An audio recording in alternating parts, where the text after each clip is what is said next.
drošs paliek nedrošs. Vai tu esi dzirdējis šo teicienu? Pie seviem es sapratu, ka es viņu gribu mainīt. Es viņu gribu mainīt šādā virzienā. Drošs paliek drošs.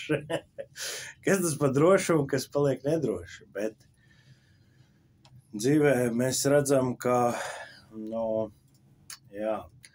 bieži vien tā ir, liekas, tik droši, tik stabila lieta, tas taču nekad nemainīsies. Vai draugs vai attiecības kaut kāds, kad, tas nekad nemainīsies.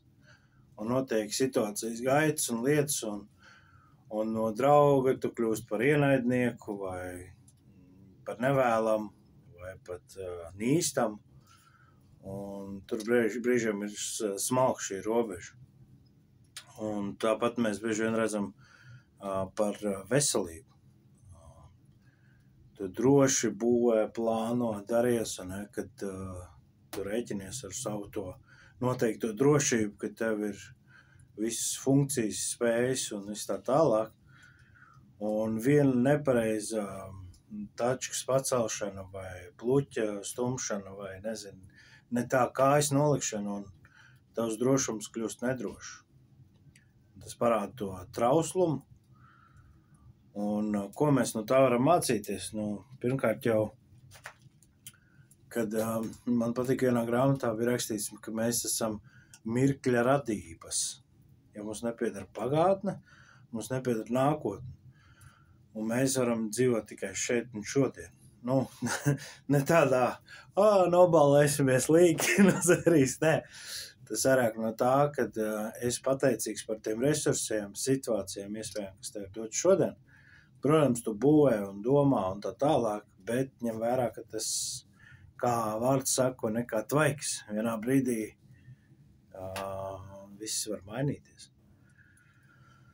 Un tā grūtākā daļa visā tanī ir tava emocijām, tava dvēseliskais, tas piepildījums, tavs trūkums, kā tu ej tām lietām cauri.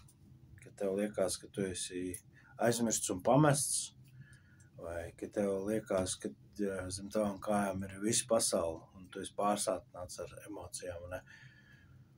Tās tādas bīstams vietas un lietas, un ko es redzu, un ko tev novēlu, kad sargi savu sirdi, turienes raisās dzīve, vai tavā sirdī ir vērtīgas Kristus attiecības, vai tu staigā ar viņu,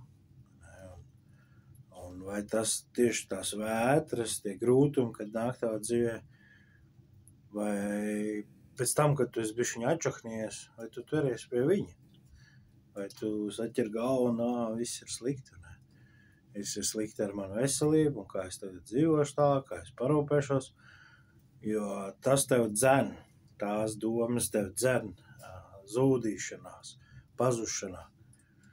Un tad, kad tu par ko te ir raidījums, par ko vispār, un tad tu saproti pagaidi, Kristus. Kristus ir tas avots, pie kā es gribu ķerties. Es nezinu, Kristus zina, kā to manā dzīvē atrisināt. Un no tejienes es redzu, raisās tā jauda, tā varēšana iziet nenormālām lietām cauri. Un te ir tas garants, kad, lai arī visi, rādi, draugi, paziņas,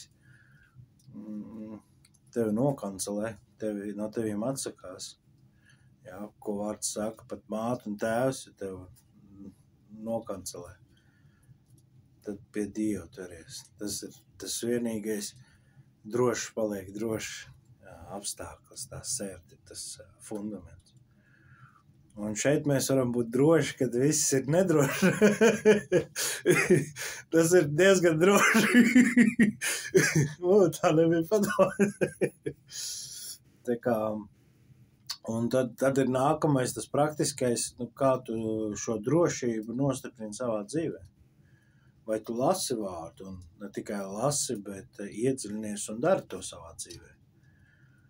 vai tad, kad tev taktiski gribās skriet un darīt lietas, bet garā tu saproti, pagad tā, nē, tā mēs vairs nedaram, ne? Un tad tu mēģini pielietot šo jauno zināšanu, šo jauno spēju, lietas darīt savādāk. Un tur rodās tas spēks, tur rodās tā pārliecība, jo tie ir tie piedzīvojumi. Tas tā kā maziņš, ka tu biji kaut kāds lietas atvēri, darīji un saproti, tur vēl bišķiņ trūkst kaut kāds procesi vai iemaņu nostiprināšanās procesi. Tā kā man pat ir ēta, kad gurķi ar stiklu griezt var, bet tur ir vajadzīgs iemaņu process, ne? Un citreiz mums sanāk greizīt sevi vai pārnodarīt sev vai vēl kādu, bet pār visam vai mums ir tā vieta, kad mēs varam restartēties, nostiprināties. Man patīk vienu līdzību dzirdēju, kad mēs bieži vien saskaramies ar zināšanu trūkumu, un šeit ir tas risinājums. Un mēs gribam uzreiz uz sitienu, ne, to atrisināt. Šitā te, un kad tur uz klipsti. Bet tā situācija un tā problēma ir, kad īstā lieta ir šī starpība. Tā ir tā vieta, kur tu nezini, kur tu esi samulsis, neskaidrībā, nesaprašanā, un tā ir laba vieta. Tā prasa pazemību, tā prasa atvērtību, klausīties, uzdot jautājumus. Tā ir tā īstā vieta, kur mācīties, un te es redzu, tieši tāpēc Dievs nedod uzreiz mums tur super saprašanas, bet viņš gaida, kad mēs būsim šeit, jo tur mēs gribam attiecības, tur mēs gribam darīt šo, jo mēs bieži vien nezinām, pārsvarā nezinām, un tad mēs zemojamies Dievu priekšā.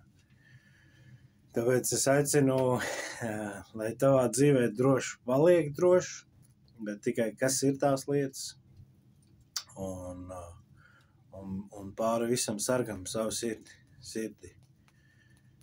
Tev var pat sieva un vīrs pievilt, piesmiet, vai vēl nesko izdarīt, un liekas tuvākais attiecību līmenī cilvēks, ne, kas pat simboliski attēlo Kristus un līga uz tās attiecības, ne.